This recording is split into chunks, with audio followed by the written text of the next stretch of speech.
Welcome to the deep dive. Today we're tackling a question that really sits right at the heart of the Canadian psyche. It's about its place on the global stage. It's a fundamental question. Which identity truly defines the nation's international role? Is it the courageous warrior? The idea that Canada was forged in the fire of critical battles like Vimy Ridge? Or is it the other side?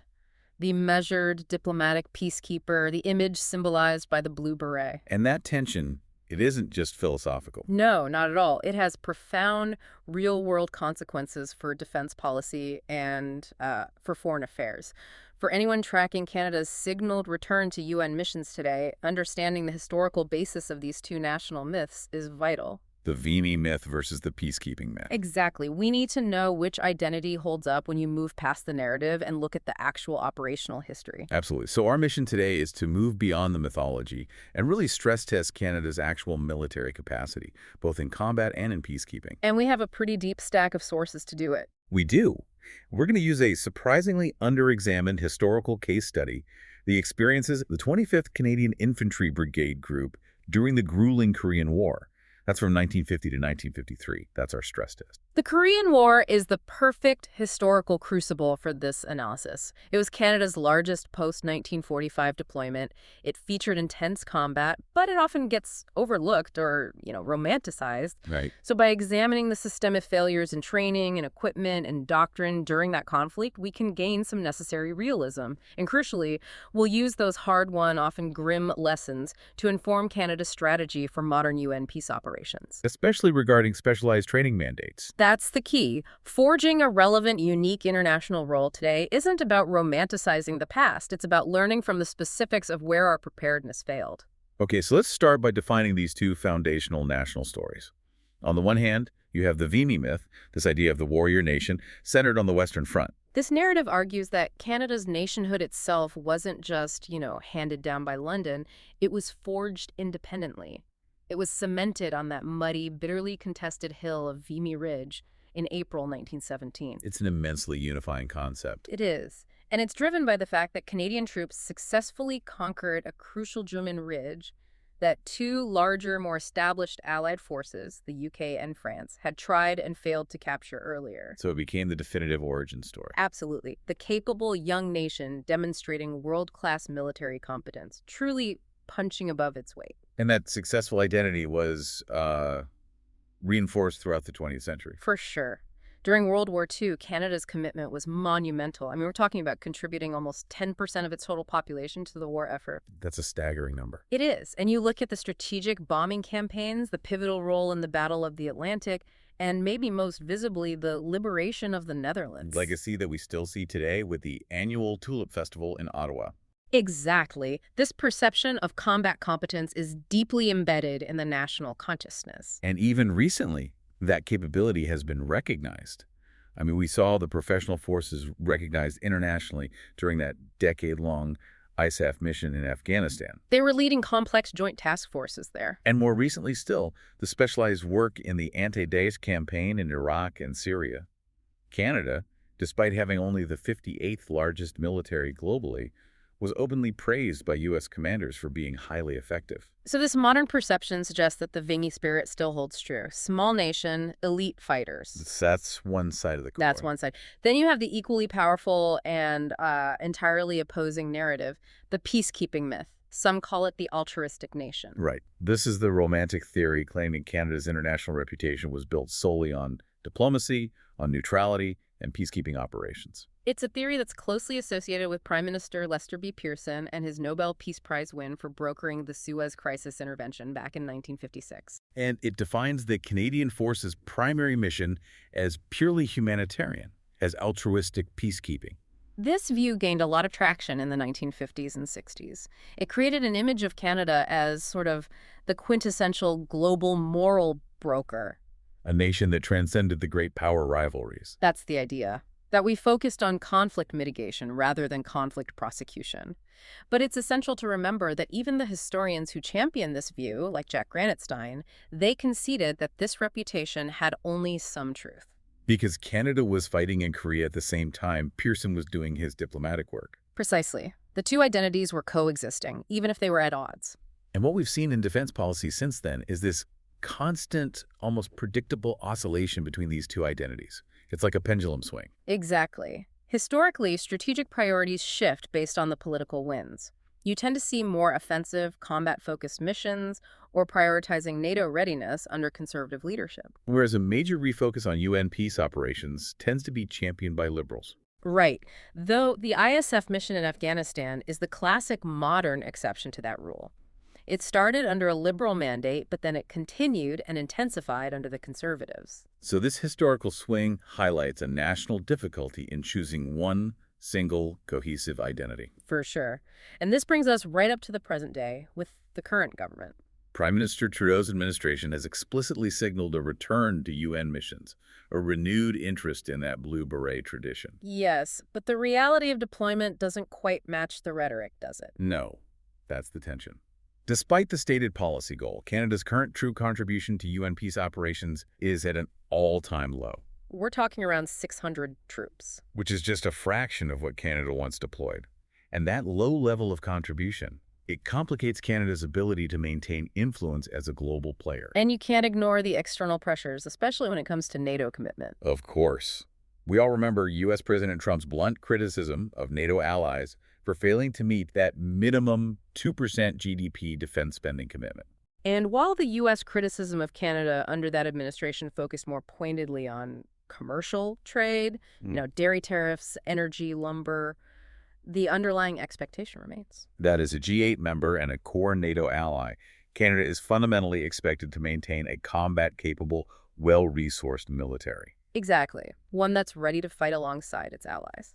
Influence is conditional on capacity. You can't maintain a seat at the table solely on diplomacy if you don't possess the military readiness to back it up. So we have a strategic bind. There's this desire to return to the moral high ground of peacekeeping, but it's limited by troop numbers.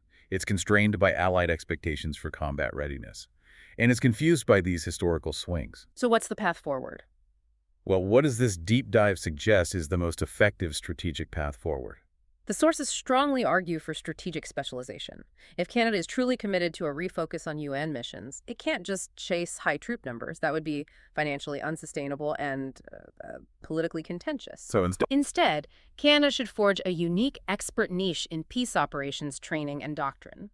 The shift must focus on specialized quality contributions that address critical UN gaps, not on overwhelming quantity. And crucially, this strategic shift towards specialized peacekeeping training can't sacrifice combat readiness. Absolutely not. That is the critical caveat. The specialization must not come at the expense of maintaining combat-capable armed forces. The hard-won lessons, even the painful ones we're about to get into, demonstrate that the capability to fight effectively is what gives a nation's specialized training and diplomatic efforts real weight and influence. In other words, if Canada wants to train others to be effective peacekeepers in high-risk zones, then Canada's own military personnel must themselves possess high standards of tactical competence. okay, now we need to stop debating the myths and look at the brutal reality of a major conflict. The Korean War serves as a profound stress test for this entire concept of the Canadian warrior nation. It really exposes the consequences of entering a complex conflict inadequately prepared. And this deep dive into the 25th Canadian Infantry Brigade Group's experience is vital for that.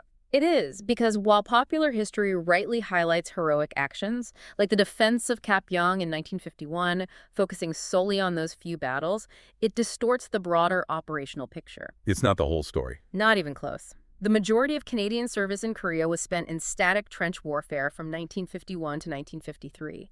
And this is where systemic failures in training, equipment, and doctrine became glaringly obvious. This wasn't the sweeping maneuver warfare they trained for. This was a grinding, mountain-based infantry conflict. So let's start with the most profound failure you mentioned, the training mismatch. Canadian soldiers were trained for one type of war, but sent to fight a completely different one. Hashtags tag 2.1, profound deficiencies in training and doctrine. The pre-deployment training was almost entirely focused on preparing for large-scale combined arms operations. Across where? Across the open, rolling expanses of Northwest Europe, they were envisioning a fight against the Soviet Union. This meant training emphasized mechanized divisions, massive artillery barrages, and sweeping maneuvers. But Korea was the absolute antithesis of this. Precisely. It was a rugged, mountainous, small-unit infantry war. It was fought at close quarters, often in the dark, with an emphasis on patrolling, ambushes, and fixed defensive positions. So the training they received just left them fundamentally unprepared. It did, unprepared for the small-scale tactics that defined survival on the static front lines. And this manifested most clearly in the infantrymen's actual willingness to fight. I saw it termed in the source material as the slit trench attitude. It's a devastating description, isn't it? The slit trench attitude refers to the infantryman's reluctance or psychological failure to fire or persist in firing against the skilled Chinese enemy. Why? What was wrong with the training? The weapons training they received was tedious. It focused on the physical mechanics of the rifle, how to strip it, how to clean it. It completely failed to address the mental and moral preparedness necessary for sustained combat. You mean the psychology of it all? The psychology of killing, of surviving, and of maintaining fire superiority under intense, unimaginable stress. So they physically knew how to hold the rifle, but they hadn't internalized the necessity of using it persistently. That's a great way to put it. Commanders complained repeatedly that the men lacked proper regard for their equipment and ammunition. They treated the equipment like a necessary burden rather than a life-saving tool. And that psychological gap meant that when facing a determined enemy, their instinct was often to duck and cover rather than engage aggressively. This is a foundational failure that completely undermines the entire Vimy image of the born warrior. and this tactical deficiency was amplified in the crucial area of patrolling. How did Canadian units fare in no man's land? They were routinely outclassed. Patrolling, the art of moving outside your own lines to gather intelligence, capture prisoners, or conduct ambushes, was largely neglected in the pre-deployment programs. And the Chinese forces?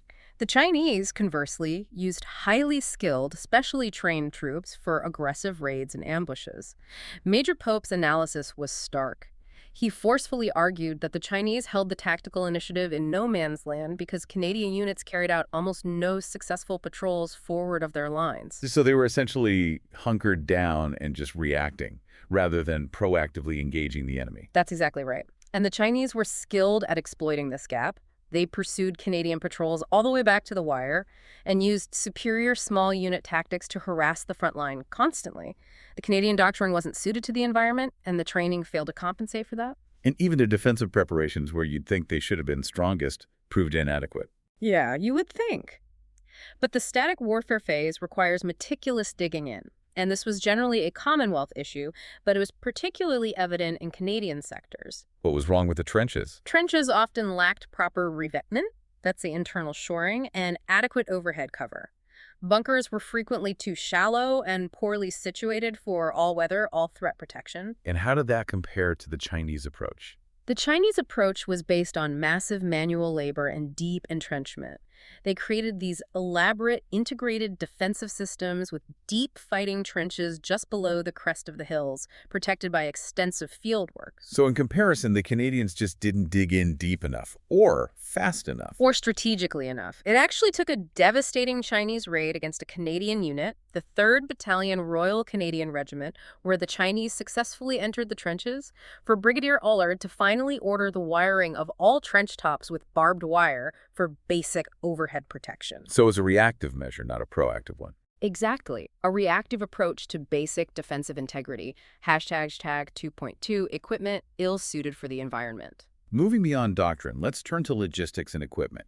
It sounds like the gear they were provided was not just mixed, but actively detrimental to operational success. It was a logistical mess. The 25th Brigade was equipped with this patchwork of Canadian, British, and American gear, but the primary failure really lay in climate suitability. The existing Canadian wool battle dress was designed exclusively for the temperate climate of Western Europe. And Korea's winters are not temperate. Not at all. The reality of Korea's subarctic winters, with high winds and extreme cold, was disastrous. And this brings us to the infamous noisy parkas. The source material paints a really vivid picture of equipment turning soldiers into liabilities. This is a perfect illustration of how logistics can undermine tactics. The 1949 pattern Arctic parkas and windproof trousers were made of this heavy, stiff 6.5-ounce cotton duck. So they were thick and cumbersome. Thick, cumbersome, and crucially extremely noisy. On a crisp, cold night in no man's land, a patrol wearing this gear could be heard long before it could be seen. That's terrifying. In an environment where stealth and surprise are paramount for survival, Their own uniform was betraying them. It was. Improper clothing was a massive danger. One source noted it was something that, quote, could kill a soldier nearly as fast as an enemy bullet through environmental injury.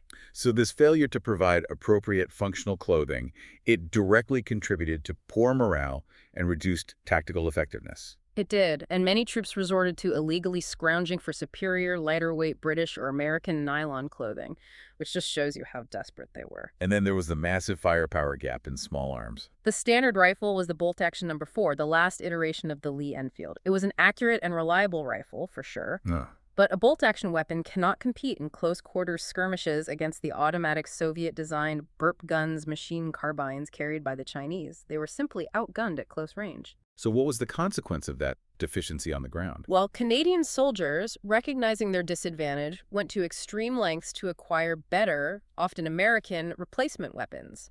And this reflects a fundamental lack of faith in the official issue and a desperate scramble for survival. It's a devastating indictment of logistical planning. And speaking of lacking faith, the domestic small arms, like the Sten gun, sound like they were even worse. Oh, the Sten submachine gun was notoriously unreliable, often due to these easily bent magazines. One soldier famously lamented, and I'm quoting here, "The Sten gun was a fine piece of crap." Wow. The rate of battlefield malfunctions was so high and morale sapping that units like the 1st Battalion, Royal Canadian Regiment, sometimes had standing orders forbidding soldiers from even loading their Sten guns unless there was an imminent danger of enemy attack. Wait, so they were ordered to carry an unloaded weapon? Imagine being ordered to carry an unloaded weapon because it's more likely to jam than save your life if you load it prematurely. It illustrates a complete failure in basic infantry equipment standards. And their support weapons also proved problematic in this static environment. They did. The standard Bren machine gun, a workhorse of the Commonwealth forces, was basically crippled in the trench phase. It lacked a suitable tripod for firing from fixed lines. Meaning its firepower couldn't be effectively integrated into the defensive bunkers. Right. And that significantly decreased section-level firepower, undermining the tactical doctrine that dictated the Bren should be the centerpiece of the section's defense. And compounding all of this. Compounding this, the obsolescent Mark II helmet was universally criticized as poorly designed, uncomfortable, and simply unsatisfactory. It just provided inadequate protection against the increasingly accurate Chinese artillery fire. What about body armor? I know the American designs were popular. They were loved by the troops and definitely boosted morale, but they were critically scarce. Late in the war, only 300 American-designed armored vests were available for an entire unit rotation. 300 for a whole unit.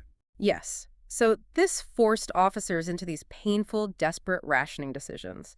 They couldn't issue the vests based on risk giving them to those in the most exposed positions. They were often rationed based on rank or restricted only to sentries and observation post-duty. Which again just highlights the failures in supply from Ottawa. Absolutely. Hashtag 2.3 failures in indoctrination and social relations. Moving now to the social and psychological aspects of the deployment, the problem started long before they even reached the trenches.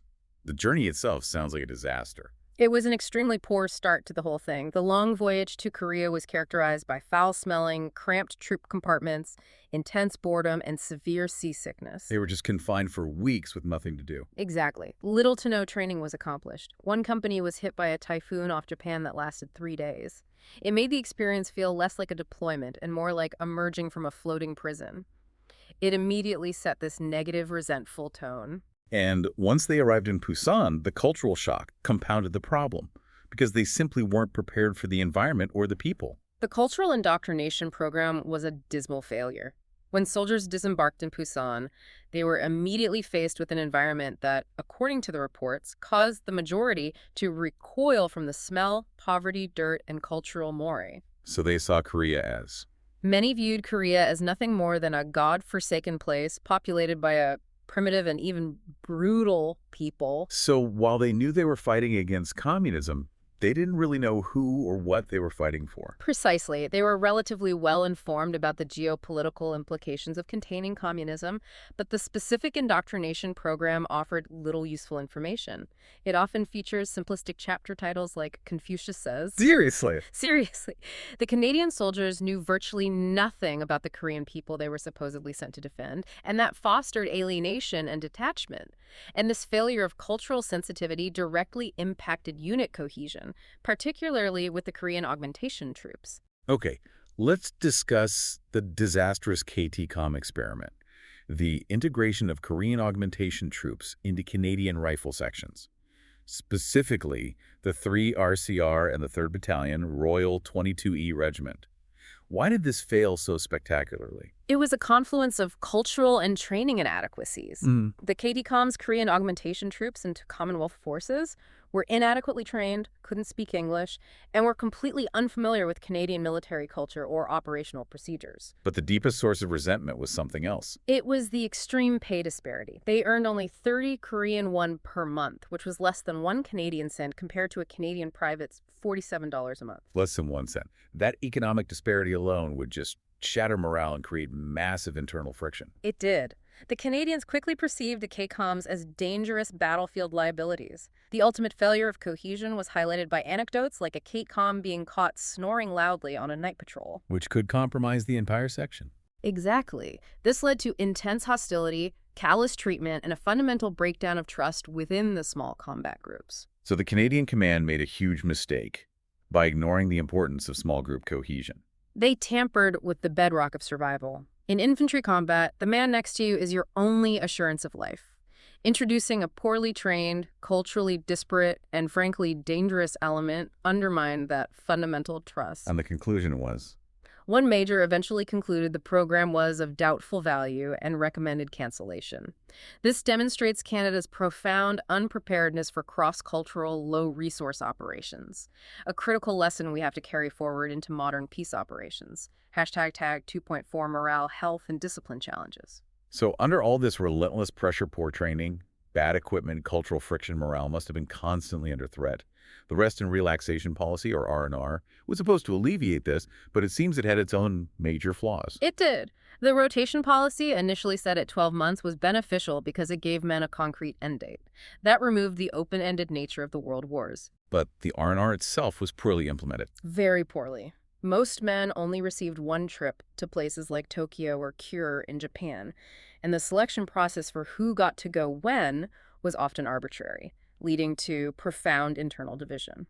So instead of uniting the platoon, R&R created resentment. Exactly. Soldiers who were selected for leave often became outcasts within the platoon because their good humor and excitement were viewed as poor taste by those who remained behind, often exposed to danger. The policy intended to boost morale, ironically, just fueled internal discord. And the R&R trips themselves led to another significant crisis, the high rate of venereal disease. The VD crisis was alarming and a major drain on manpower. Soldiers often joked morbidly about R&R standing for rape and rampage.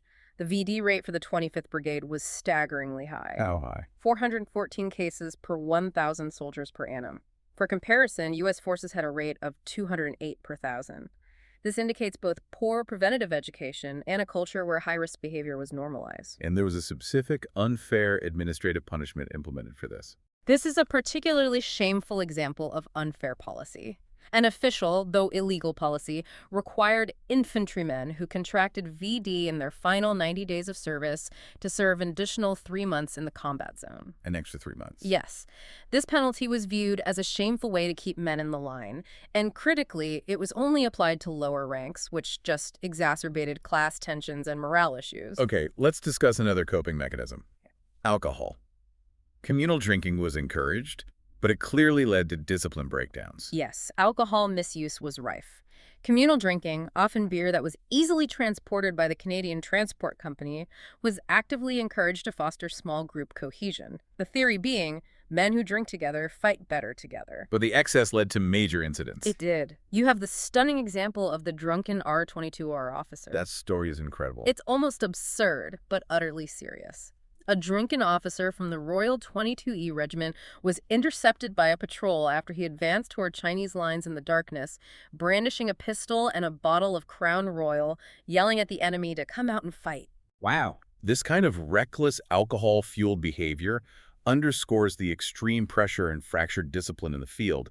And less dramatically, but equally seriously, a mortar fire controller was relieved of duty and repatriated for being stone-cold drunk while performing sensitive calculations risking lives through professional incompetence. Beyond the discipline issues, the soldiers faced a constant, silent battle against disease. Two diseases posed serious threats. First, hemorrhagic fever. This was a rodent-borne illness, and it was terrifyingly new to Western doctors. Poor sanitation and garbage disposal methods facilitated its spread among Canadian troops, causing intense panic on the front lines as doctors didn't understand the transmission or treatment. And the malaria failure is perhaps the most damning indictment of training adherence. It really is. Despite prior devastating experience with a malaria epidemic in Sicily in 1943, training in Korea was inadequate, and that led to a high infection rate. And even worse. Worse still, some soldiers deliberately sought to contract malaria, a practice known as slacking, as a way to be evacuated from the front line and avoid combat. That's a catastrophic failure, an intentional act of self-harm to escape duty. It demonstrates a profound collapse in fighting spirit and a failure of adherence to preventative measures. And finally, the necessity for field expedients led to severe injury. Yes. Due to chronic shortages of official kerosene or field stoves, soldiers improvised dangerous solutions using gasoline. They built these improvised stoves, the drip and can types in enclosed bunkers. And gasoline is far more volatile than kerosene. Far more. This improvisation led to a shockingly high rate of severe gasoline burns, up to 38 serious cases by January 1952. The average loss of time away from duty due to these burns was 57 days. So logistical failures directly translated into debilitating personnel losses. They did. Pouring gasoline into a hot enclosed burner, despite the inherent danger, just shows the desperate improvisation necessary to survive the cold. So the overall picture of the Canadian experience in Korea is one of resilience in spite of systemic failure. A messy, ill-equipped, culturally insensitive force grappling with logistics, disease, and psychological decay. This is the truth that undercuts the Vimy myth. Precisely. The Korean War serves as a grim laboratory. The lessons learned that small unit tactics, equipment suitability, and cultural indoctrination failed fundamentally must not be seen as just historical footnotes. They are the essential foundation for how Canada must project power and influence today, particularly if we are going to train others for complex, high-risk, cross-cultural missions. The failures of Part 2 directly dictate the solutions needed in Part 3. So having confronted the raw reality of Canada's largest post-1945 combat operation, we pivot to the modern imperative. How does Canada forge a successful, influential path back into UN missions, learning from the specific failures we just discussed? Well, we must first acknowledge that the nature of conflict, and therefore peacekeeping, has fundamentally evolved since the mid-20th century. Modern peace operations, or POs, are vastly more complex. Hashtag tag 3.1 UN flaws and the shift in peace operations. How has the landscape changed? The shift is from traditional interstate wars, where peacekeepers would monitor a ceasefire between two defined national armies, to complex, enduring intrastate conflicts. Civil wars. Civil wars, driven by ethnic violence, resource scarcity, and internal political fragmentation. This necessitates multidimensional mandates, incorporating political negotiations, security enforcement, social stability, and humanitarian aid all at the same time. It's an incredibly demanding environment that requires highly specialized skills. It does. And the UN structure itself seems to struggle to keep pace with this complexity. The UN Charter still lacks a clear framework for rapidly mobilizing resources and ensuring Security Council responsiveness. And this structural flaw contributes to instability. For sure. Furthermore, the persistent use of veto powers by major nations like Russia's continued use of the veto to block action in Syria severely hinders timely intervention and deployment. The UN structure often gets gridlocked when the need for action is most urgent. And crucially, this hesitation has completely transformed the composition of Blue Beret troops. Who is filling the gap? Western powers now contribute very few ground troops. The vast majority of modern Blue Berets come from countries like Ethiopia, India, Pakistan, and Bangladesh. While these countries are willing to contribute personnel, they often lack. What? They often lack the robust training, equipment, and democratic oversight enjoyed by Western militaries. And this changing composition has real-world consequences for operational effectiveness, sometimes with tragic outcomes. We have seen devastating failures. Reports have surfaced like those detailing peacekeepers in South Sudan standing idle or hiding when civilians came under brutal attack, which underscore the problem of commitment and inadequate, non-standardized preparation. So the mission to protect civilians is undermined. It is. When contributing forces lack the necessary training and moral fortitude for high-risk, multi-dimensional mandates. So simply sending Canadian boots on the ground in large numbers is neither feasible nor the most effective contribution. The strategy has to be rooted in quality influence. Absolutely. The argument is now firmly for strategic specialization. Canada can make a greater difference internationally by focusing its expertise and minimal resources on filling critical training gaps identified by the UN and African regional communities. We must prioritize quality over quantity. And Canada has the institutional memory for this. We were once a leader in peacekeeping training, thanks to the establishment of the Lester B. Pearson Canadian International Peacekeeping Training Center. How can we renew that legacy? The renewed focus has to center on research, curriculum development, and providing advisory support to African and UN PSO centers. Our goal is not deployment dominance, it's doctrinal excellence. This is where the lessons from Korea become explicitly relevant. So let's connect the failure of the KTCOM experiment directly to a modern solution. The Korean integration failed because of cultural disparity, lack of training, and poor cohesion. What modern specialization addresses this? That cultural failure in Korea, where Canadian soldiers treated their allies as liabilities due to cultural and training gaps, is precisely why Canada must champion the Women, Peace, and Security Agenda, or UNSCR 1325. Explain why this specific agenda item represents Canada's unique opportunity for influence. Resolution 1325 demands the enhancement of women's participation and the integration of gender perspectives into peace efforts. This is an area where Canada can become a global leader with minimal resources, giving us immense international recognition and diplomatic capital. And the statistics show how desperately this is needed. They do. As of 2015, women represented a meager 3.2% of military troops in UN PSOs. 3%. That's a shocking lack of diversity and perspective. It is. By leading the implementation of Resolution 1325, by deploying gender-sensitive task forces, integrating specific gender-related training modules, and teaching others how to apply this perspective, Canada addresses multiple layers of modern peacekeeping failure. And how does gender sensitivity directly improve operations, beyond just representation? It improves intelligence gathering, cultural acceptance, and civilian protection. For instance, in many conflict zones, only female peacekeepers can effectively engage with and protect local women, Who are often the primary targets of violence, but hold critical social and intelligence keys to stability. Exactly. Deploying gender-sensitive task forces means equipping all peacekeepers, male and female, with the skills to understand how conflict affects different populations differently. It's a cultural sophistication that was entirely absent in the Korean War. And we already have receptive partners for this specialization. We do. African PSO training centers are highly receptive to gender-related training strategies. They are already dedicating website space and stating objectives aiming towards eliminating gender disparity. This gives Canada an immediate, relevant platform for global impact where our expertise and values align perfectly with existing regional operational needs. It's a high return on investment for a relatively small financial contribution. That's the idea. Now, beyond cultural sensitivity, Part 2 demonstrated massive failures in basic military standardization, the slit trench attitude, equipment mismanagement, poor adherence to medical protocols. How does Canada address this standardization gap in modern POs? This is the second crucial area. The quality of pre-deployment training across contributing nations is wildly uneven. A significant report highlighted that 16% of trained peacekeepers did not even receive the core pre-deployment training materials, or CPTM, designed by the UN. So basic UN knowledge, the mission, the rules of engagement, the principles of peacekeeping, isn't even reaching a significant chunk of the troops. Exactly. And this is the consequence of having diverse contributing nations with varying levels of military professionalism. Canada, leveraging its history as a founding peacekeeping nation and its experience as a modern Western military, can step in to standardize this curriculum. We can focus on creating rigorous, high-quality training modules and training advisors. For sure.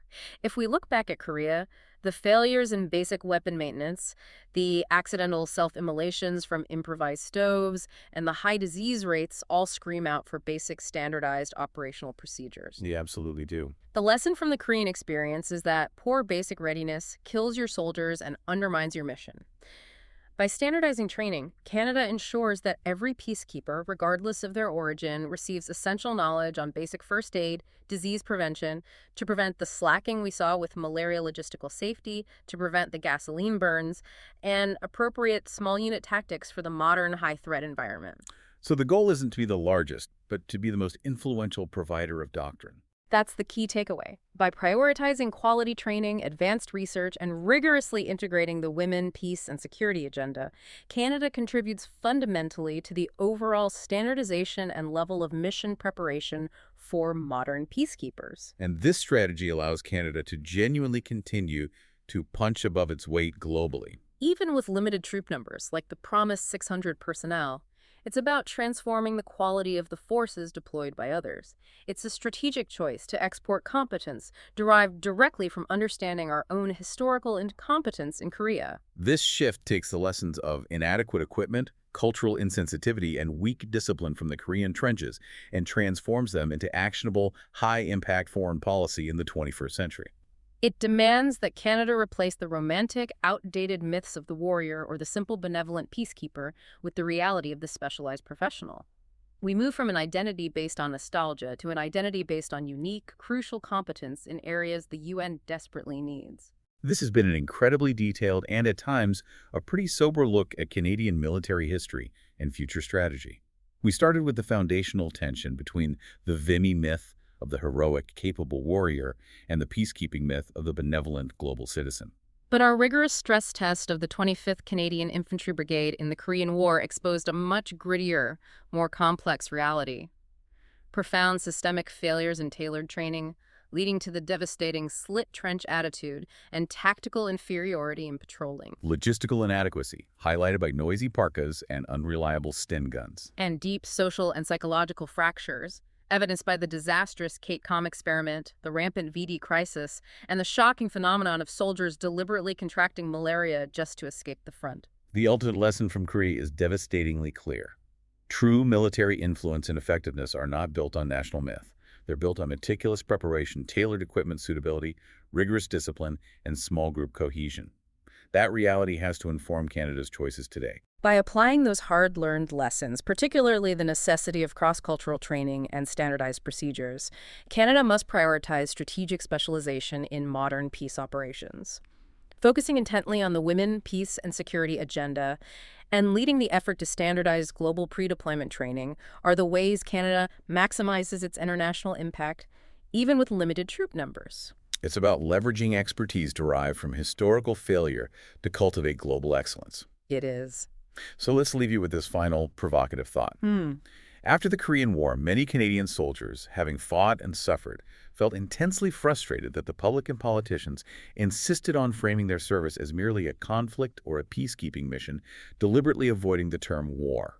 If the national narrative consistently seeks to sanitize the difficult, messy, and sometimes ugly truth of military service, whether it's combat or peacekeeping, what is the long-term domestic cost for a military force that is constantly asked to endure hardships the nation itself refuses to acknowledge?